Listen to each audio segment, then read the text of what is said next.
The Soft Power Revolution. Why your burnout is not a badge of honor. Welcome to Soft Girl Era, the sacred space where strong Black women unlearn survival, rediscover softness, and reclaim the joy, rest, and freedom they deserve without guilt, without apology, and without explanation. I'm your host, LeAnne Dolce, pronounced Dolce, like sweet softness whispered in French, and I'm your guide from burnout to boundaries, from doing to being, from strong to soft and loving every second of it.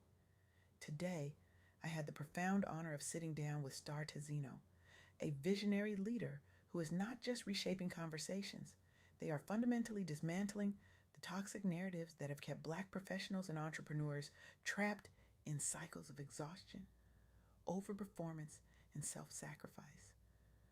Star's work is revolutionary because it dares to say what so many of us have been afraid to whisper, that our grind culture is not a strategy for success. It is a slow form of self destruction.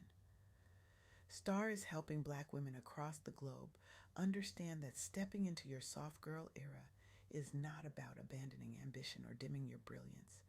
It is about choosing a radically different kind of strength, one rooted in boundaries, emotional honesty, and self honoring leadership.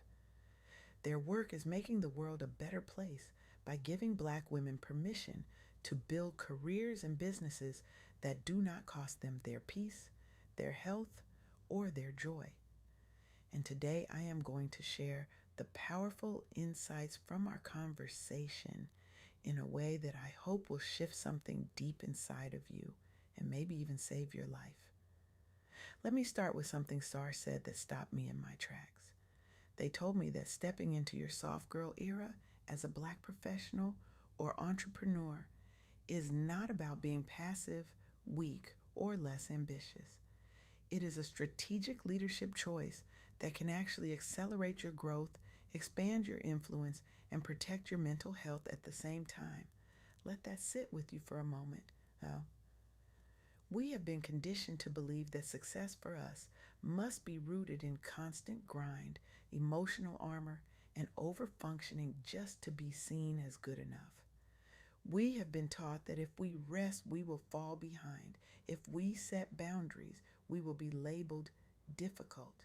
If we show vulnerability, we will be seen as unprofessional. And so we keep going. We keep performing strength. We keep carrying everyone and everything, even when our bodies are screaming for us to stop, even when our nervous systems are collapsing under the weight of it all, even when we are one panic attack away from a complete breakdown. But Star is challenging that. They are saying that softness, rest, emotional honesty, vulnerability, boundaries, and joy are not the opposite of power. Softness is a form of power. And here's the part that really shook me. Star said you do not have to earn softness by first burning yourself out. You can design your business, career, and leadership style around softness from the very beginning. And that choice can still lead to high performance, strong revenue, and meaningful impact. This is not permission to be lazy. This is permission to be strategic. This is permission to be whole. This is permission to stop sacrificing yourself on the altar of productivity and call it success. So let's talk about what this actually looks like in the real world. Because I know some of you are listening and thinking, that sounds beautiful, LeAnne, but how does that work when I am the only Black woman in the room? How does that work when I am building a business from scratch with no safety net? How does that work when my family is depending on me? How does that work when the world has taught me that my value is measured by how much I can endure? I hear you. And that is exactly why I want to share three real stories of Black women who chose softness and still built empires.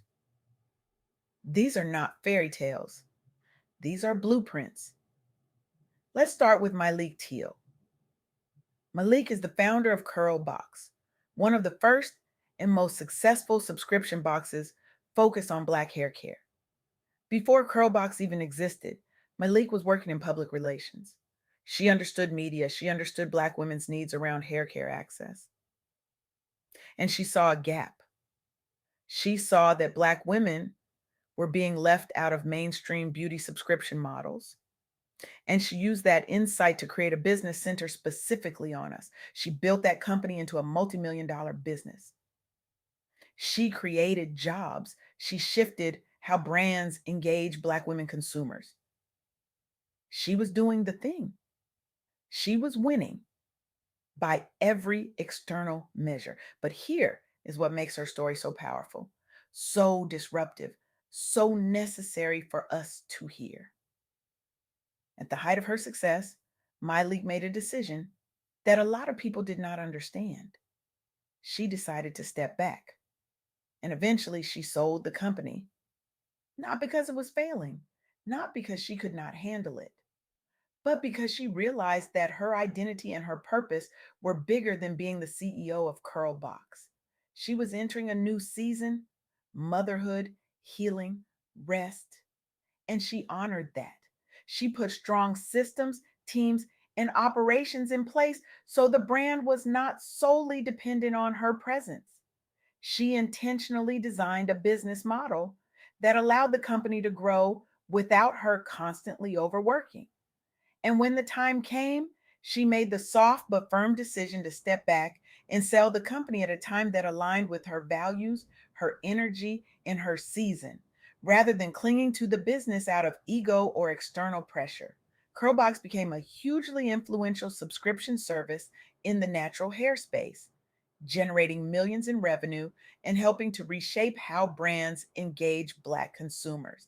And Myleik exited the business on her own terms. She has publicly said that she feels at peace with that decision, emphasizing that success can include choosing rest, new priorities, and a gentler pace of life.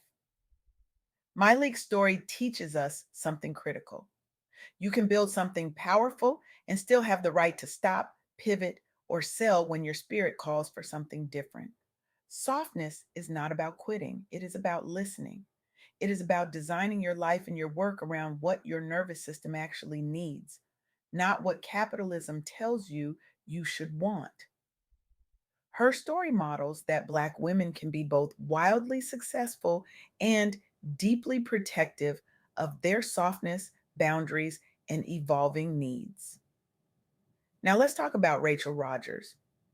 Rachel is a Black woman attorney turned entrepreneur and the founder of Hello 7, a company that helps women, especially women of color, earn more money and build sustainable businesses. She is also the author of We Should All Be Millionaires. And here's what I love about Rachel's work. She did not just build a business, she built a business that explicitly centers rest, boundaries, and ease as part of wealth building. Rachel used to work as a lawyer, grinding long hours, undercharging, feeling the weight of overwork and under earning. Sound familiar? She was stuck in the cycle so many of us know too well, trading every single hour for money, saying yes when her body was screaming no, believing that her worth was tied to how much she could endure. But she made a shift. She redesigned her business from one on one legal services to scalable group programs, memberships, and education. She freed herself from trading every single hour for money. She implemented strong boundaries in her schedule, non negotiable time for rest, for family, for non work life. She built a team and systems so she could lead from a place of strategy and vision, not constant burnout. She incorporated messages of self worth, rest, and ease into her brand, explicitly challenging the idea that Black women must struggle in order to be successful. And here is the result. Hello 7 became a multi-million dollar company serving thousands of clients. Rachel has said she works fewer hours now than she did in her law firm days, and she earns significantly more and has greater control over her time. Her work has helped normalize the idea that Black women can pursue wealth without replicating the same grind culture that has historically harmed us. Rachel's story is proof that structuring a business around softness, Rest, boundaries, ease can lead to greater profit and impact. Softness is not the enemy of success. Softness is the foundation of sustainable success. She provided a blueprint showing that you can bake softness and ease into your business model and money philosophy. And it can coexist with major financial success. And then there is Dr. Rahida Walker. Dr. Walker is a Black clinical psychologist and professor whose work focuses on Black mental health, emotional well being, and suicide prevention. Her research emphasized the importance of psychological fortitude, community, and emotional honesty for Black people, navigating racism, pressure, and chronic stress. And here is what her work tells us: caring for your mental health is not separate from success, it is the foundation of it. Dr. Walker's research has shown that Black people face disproportionately high stress, depression, and suicidal risk, often in environments that stigmatize mental health care. She is addressing these realities head on. She has developed frameworks like the psychological fortitude model, which emphasizes coping resources, cultural pride, and connectedness. She is writing and speaking in accessible ways so Black audiences can better understand the importance of therapy, emotional honesty, and seeking help. She is encouraging practices that mirror the soft girl era ethos: naming emotions, building community, resting, setting boundaries as protective factors, not weaknesses. Her work provides evidence based backing for the idea that softness, expressing emotion, seeking help, refusing to perform endless strength is literally life saving. This is not fluffy self care talk. This is survival. This is strategy. This is science. Her work offers research backed validation for the message that your mental health, rest, and emotional expression are not extras. They are critical to your survival and your success. By framing these practices as protective, she reinforces that Black professionals and entrepreneurs who embrace softness are making wise, evidence supported choices, not being lazy or too sensitive. So, here is what Star wants you to take away from all of this: three key insights that I want you to write down, screenshot, voice memo to yourself, whatever you need to do to remember them. First, softness is a strategy, not a liability. Choosing rest, boundaries, and emotional honesty is not you tapping out. It is you protecting the clarity and creativity you need to lead, innovate, and build generational wealth. You are still a serious professional or entrepreneur, even when you refuse to chronically overwork. Second, you are allowed to design work that feels good to your nervous system. You do not have to recreate corporate harm inside your own business or career. You are allowed to walk away from grind culture, underpayment, and environments where you must constantly perform strength to feel safe. Softness means intentionally designing your days, your offers, your pricing, and your team culture so they support your emotional well being. Third, community and support are part of your business strategy, not extras. Therapy, coaching, aligned partnerships, and nourishing relationships are not luxuries, they are infrastructure. Building a support system that honors your softness, especially as a Black professional or entrepreneur navigating racism, bias, and isolation, is one of the most powerful moves you can make for your longevity and your success. Now, I know some of you are still sitting with resistance, and that is okay. You might be thinking, LeAnne, I have been grinding for so long. I do not even know what softness would look like for me. Or maybe you are thinking, I cannot afford to slow down right now. I have bills, I have people depending on me. I hear you. And I want to say this gently but directly. If you have been in grind mode for years, that was a survival strategy. You did what you had to do, and there is no shame in that. But now you are being invited into something different. You are being invited to choose a different way, not because the old way was wrong, but because you deserve more. You deserve rest. You deserve joy. You deserve work that does not destroy you. And here is the truth: softness is not about doing less, it is about doing differently. It is about leading from a place of fullness instead of depletion. It is about building wealth without sacrificing your health. It is about creating impact without losing yourself. Star Tezino is showing us that this is possible. Miley Teal showed us that this is possible. Rachel Rogers showed us that this is possible.